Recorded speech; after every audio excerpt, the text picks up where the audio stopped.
Welcome to the #Attitude-Shield podcast, the true mental operating script rewriting program designed for those looking for a change from within. No more hype or sugar-coated promises. This is to-the-point guidance on how to change the way we think to grab the life we always wanted. Are you ready for the change? Now your host, David L. Parker. Hey, welcome to the next episode of #Attitude-Shield, your mind operating script rewriting program. I'm David L. Parker, and it's going to be a beautiful day here in the Black Hills of South Dakota. I'm recording this the morning of. It is 5:38. Sun has cracked the mountains. It's a beautiful day. The weather's going to be fantastic. And I'm going to work a lot. And you're going to work a good amount. Why is that? You know, I didn't come up with this phrase, but I love this phrase. I didn't come up with the name of this, but I love the name of this. Addicted to busy. Too many of us are addicted to busy, which is funny because that's one extreme. And then you have a whole generation. And when I say generation, I just mean a large group of people. I'm not talking about a certain age group. I have met plenty of what they would call millennials who are going to be multi-billionaires that are already making a huge impact on the planet. And I met plenty of people in their 50s that are making no more impact than if they weren't here. So when I say generational, I'm not talking about any particular age group. That's just ridiculous. I'm just talking about a size, a demographic level, a number of people, if you will, some kind of slice of the world that's the opposite. They're addicted to entitlement. They should be given everything just because they exist, which is the weakest mindset you could ever have. You know, they've said it before. Those who don't understand history are doomed. I'd like to change that word to sentenced to repeat it. Because strong people make good times. Good times builds weak people. Weak people create bad times. So we have two extremes today. We're talking about addicted to busy, but I'm making sure you understand they're the opposite. There will always be the opposite. It's like that funny little saying. There is a exception to every rule. Was there an exception to that rule? Bada boom. Okay. Addicted to busy. I am one of them. Guilty. Guilty as charged. Raise my hand. I am definitely one of them. Here it is, 5:30 in the morning. I'm hanging out with you. I'm having my breakfast protein shake. When I get done here, I will edit this. I will post it to YouTube and to Buzzsprout. I will go straight into college work. I will do college work. Today I will take my computer with me when I take my oldest boy, to golf lessons. While I'm there, I will do more college work / work on a paper I'm writing, a pamphlet book I'm writing. I will come home. Along the way coming home, I will stop and pick up a bigger drill for stirring cement for the fence that we're building. I will come home. I will work some more. I will find myself at the office at about 2 o'clock, the bar, of which I will do more paperwork there. I will be there till 5:30 or 6 o'clock. I will come home and I will do some more work.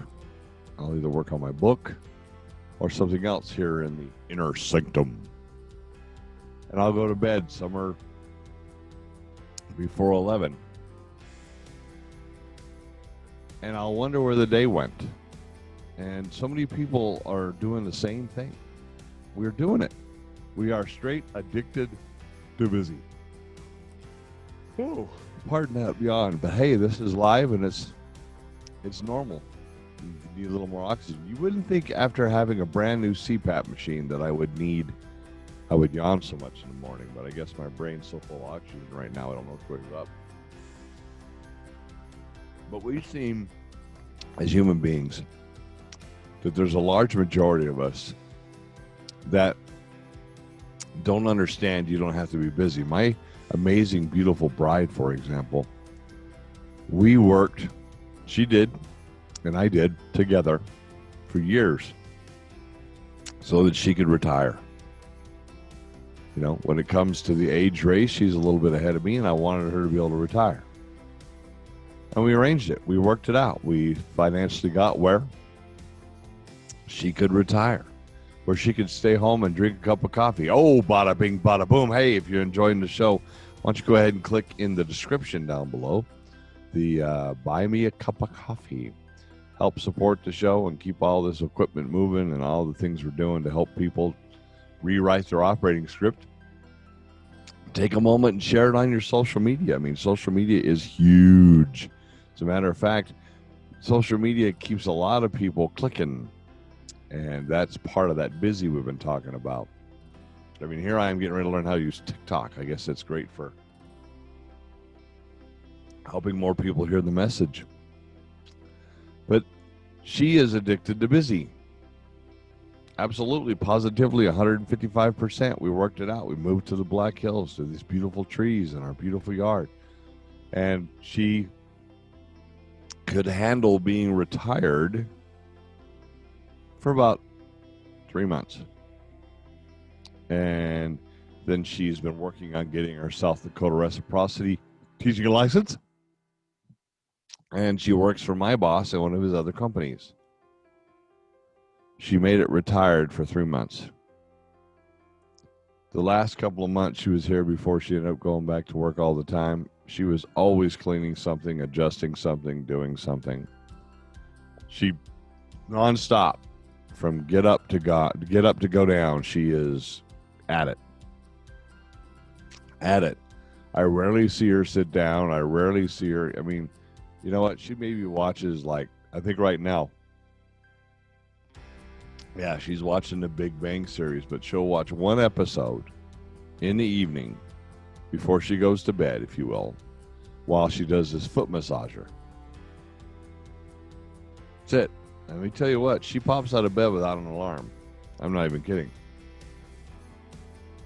Yesterday, get up. The 8:30, I'm out the door. I mean, I did my podcast here, the broadcast here, and did all that. And down the road, I went to the hardware store, picked up some stuff we needed, went and picked up the contractor, brought him back. He was working here. I was outside with an auger, digging holes in the ground, which, let me tell you what, in the Black Hills, digging a hole in the ground ain't no joke. Anyway, and putting in poles for a chain link fence, throwing in cement.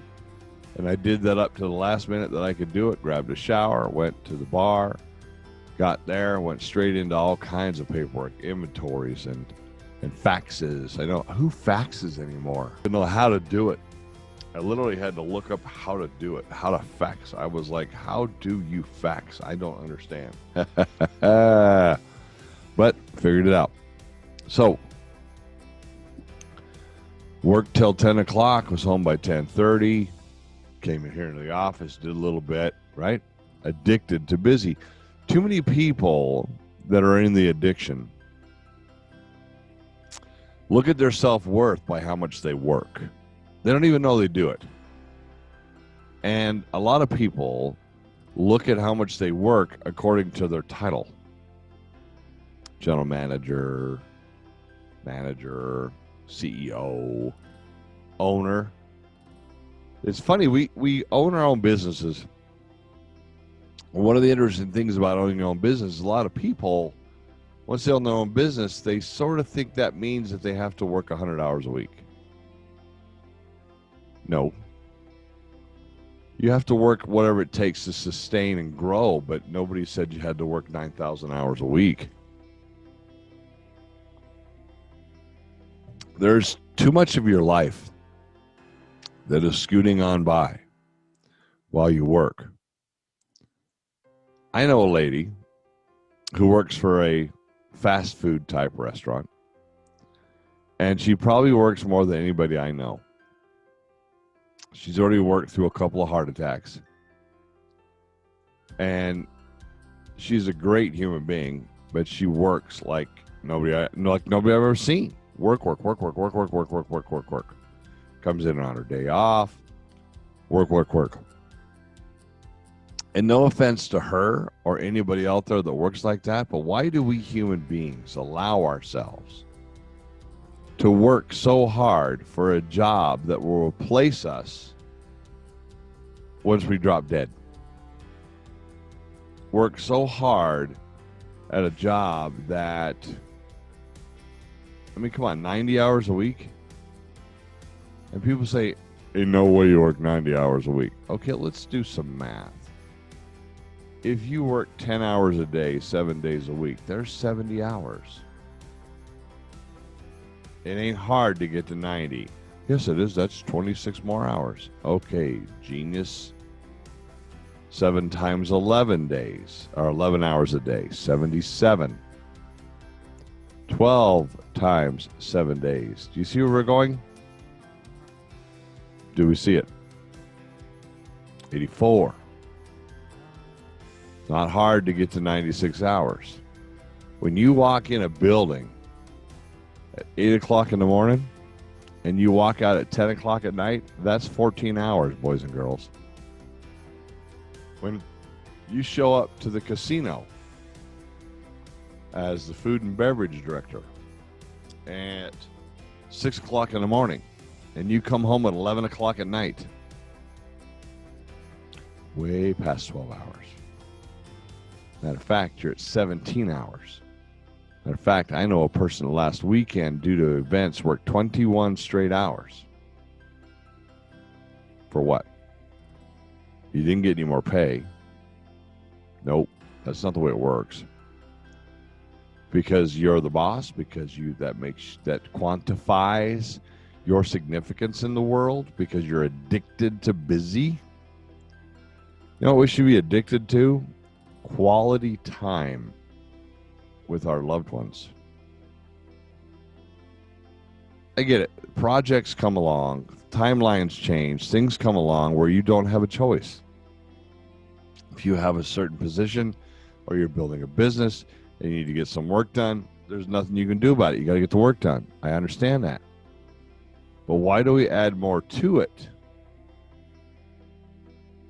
You know, somebody said to me yesterday, I have too much on my plate. And I said, well, you have 2 ways to deal with it. You can either A, get a bigger plate so it doesn't look like you have so much, or B, clean off the plate. Why? I can't clean off the plate. You can't clean off the plate. No. There's nothing on your plate that you didn't A, volunteer for, B, design yourself, or C, just decide to add that could not be removed from the plate. If you're looking for more time, I call baloney. I call bullshit. We people who are addicted to busy do it all the time. I mean, I can't believe how many things that I work at every silly day or have going on. We're finishing the basement. Contractors helping me tighten up that bathroom. And then we got to finish the boys' playroom, their hangout room. While I'm putting in 150 feet of chain link fence out here for the dogs. And of course, I got 5.5 acres, so we got to do weed eating, and we got to do yard maintenance, and you got to do lawn mowing. And we're getting ready to dig a hole up there on the top of the property to drop in a septic tank, so we can put in a couple of places for RVs to be. And then we're probably going to do some work up there in the big shop we have at the top of the property. 1, to add a bathroom, 2, to make it so a couple of young 20-year-olds that family and friends can live up there for a while until they get some things going on for themselves. What? I got this whole new job thing that jobs. No, junky old bosses don't like jobs. I have one, but I'm not a fan of them. But hey, I'm working on writing 2 books. I'm going to school full time, and I'm still raising 2 boys. Working on another part of the restaurant solutions. You see what I'm saying? There's so much going on. But yet I still have time to take a break, smoke a cigar. I still have time to go wander the property. I still have time to stare out the window. Because I still keep it in a box. I still, even though there's so much I have to do and so many things I'm going to do and so much stuff I'm working on, that you would seem like I couldn't do anymore. Well, the problem is I could. And the problems, ladies and gentlemen, is a lot of us, if we can, we do. When we do, we get to the point sooner or later where we buried ourselves. And if you don't figure out how to shave down enough time to do like I do, what I call a cigar break, a solid hour during your busy day, solid hour, where you don't do nothing, your mind doesn't keep up. The operating script will turn into a mechanism that's driving you, but you're not going to want to know where you don't want to go where it's going to go. You're going to wake up one day with all the things that you dreamed of and no time to do any of it. What good is it to have an Olympic-sized swimming pool in your house if you don't have time to swim?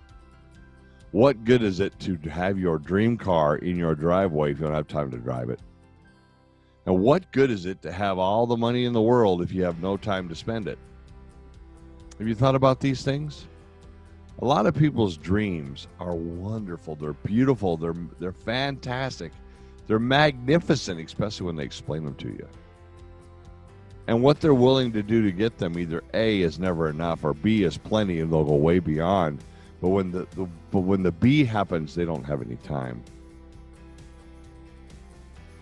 Too busy. I know a guy who's a CEO of 2 major corporations and a published author. He has one of the prettiest cars I ever put my hand on. Beautiful Lamborghini. It's 4 years old. 2,700 miles on it. 4 years old. 2,700 miles on it. What? I know a person who has a car collection. They don't drive the cars. It's just a collection. When I say, why do you have a car collection you never drive? You know what he says to me? It's just proof of how hard I work. Proof of how hard I work. So I'm so addicted to busy that I've worked myself to where I can have this magnificent car collection. But I'm so busy, I never get to drive them. You know, what was the song? Cat's in the cradle with the silver spoon. Little boy blue and the man on the moon. Right? When you coming home, son, I don't know when. Right? The father was so busy in the song that he never spent time with his son. Parents are so busy doing things, they never spend time with their kids. And then they wonder why when they get older, the kids don't want to be around them. The kids are so busy. They're going to do what they see you do. And if all they ever see you do is work, guess what they might do? Now, granted, there are exceptions, everybody. Come on now, give me a break here. Don't get all twisted about, well, I know somebody who don't do shit. We all do. And those are the people that will help create really bad times. Really bad times. Because they don't give anything to society. And the people who are addicted to busy will sooner or later stop. We're not going down that. We're not going down that road. We're not going down that economics road that has been proven over and over and over again. And that is when you have such a big base of lazy people, it destroys the base of hardworking people. The hardworking people stop working. The lazy people never did anything in the first place. Your economy collapses. You have no country and you're in anarchy. Some people say, well, that would be fun. You think you're addicted to busy now? Why don't we let anarchy take over your country, and guess what you're going to discover? You're spending every waking minute trying to stay alive. We're not going down that road. But addicted to busy is more than a one-day show. Oh yeah, and tonight I will do my wonderful Wednesday show with Eric for tomorrow's posting. You got to take a look at what you're doing. Figure out if it's enough. Or if it's too much. Now, there's a fine line. If it's too much, you got to back it down. You got to be stopped at being addicted to busy. You know, people say to me all the time, well, I don't like religion. Well, good for you. Everything says that we should take a day off. Unplug. You know, I've done shows called Sweet Simple Sunday. And because that just happens to be one of the days that I like to try to take off. My wife is home. A lot of the family is home. Not much pressure to be anywhere. We talk, and you'll go turn back time videos. You'll find Sweet Simple Sunday messages there. I'm posting those as I go. Hey, there you go. There's another thing I'm doing. I literally have a whiteboard right there that literally has probably 20 things on it. Plus, I schedule. I have my schedule posted right there, and my schedule posted right here. You know, 0530 to 0630 hashtag Attitude Shield and podcast work. 6:30 to 7:30. We have the guitar lessons. The guitar sitting right there. And then, of course, 0730 to 0930 schoolwork for me and the boys. And then from 9:30 to 10:30, it's YRS work. From 10:30 to 11, I take a break. From 11 to 12, it's make up work time, things that I fell behind on today. And then 12 to 1 o'clock, it's housework / yard work / maintenance. So I literally have a schedule that already dictates what I do in the first 7.5 hours of the day. Some people don't even do work for 7 minutes of the day, right? So anyway, addicted to busy, that's what we're talking about this week and how to deal with it. All right, so for today, remember, if you have two choices. If you have too much on your plate, get a smaller plate or get some of that stuff off there. We got to learn how to take time off in our mind and process. Let's talk about addicted to busy more not tomorrow, because that's a wonderful Wednesday wisdom, but we will on Thursday. Bye-bye. You've been listening to Attitude Shield, your double dose of espresso for your attitude. Check us out on Facebook and on the web at www.attitudeshield.com. Again, thanks for spending this time with us. Between now and when we talk again, keep those shields up, eyes on the target, and always be moving towards your dreams.